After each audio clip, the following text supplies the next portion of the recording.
మీ అందరికీ బహుశా పరిచయం ఉన్న మన respected education secretary madam Yogita Radha madam Nizamabad పిల్లలు స్పెషల్ గర్ల్ చిల్డ్రన్తో అందులో భాగంగా అంటే మనుషులు కావచ్చు పిల్లలు కావచ్చు పిల్లల పేరెంట్స్కి సరైన బస్ సౌకర్యాలు లేకపోతే మేము కొంచెం తీసుకోవడం జరిగింది.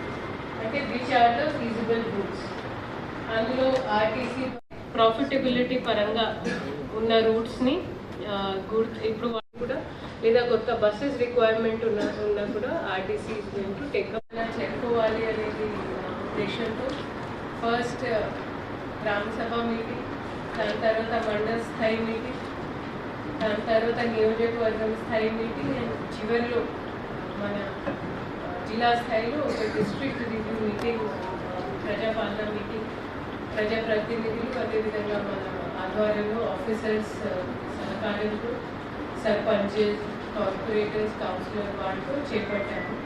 సో దీంట్లో ఇప్పుడు మనకి మండే నాడు ఆనరబుల్ సీఎం సార్ ద్వారా రివ్యూ కూడా చేయడం జరిగింది. సార్ కొన్ని ఇంపార్టెంట్ ఇన్స్ట్రక్షన్స్ మన రెస్పెక్టెడ్ చీఫ్ సెక్రటరీ గారి ద్వారా మనకి ఇవ్వడం జరిగింది. సో దీంట్లో భాగంగా ప్రతి ఒక్క జిల్లాకి ఒక సీనియర్ అధికారి ప్రతి ఈ ఏరియా ఈ ప్రాంతం నుంచి మేడంకి బాగా అవగాహన ఉంది. సో మేడంని మనకి ప్రత్యేక అధికారిగా మన రాష్ట్ర ప్రభుత్వం నియమించడం జరిగింది. సో దీంట్లో ఇప్పుడు మనం చేయాల్సిన పని ఏంటంటే ప్రజాపాలన నిర్వహించాము, అదేవిధంగా ఆ ప్రజాపాలనలో ఉన్న ఇష్యూస్ ఫ్లాగ్ అంటే మనం ఏమేం ఇష్యూస్ ఎదుర్కొన్నాము, తర్వాత దాని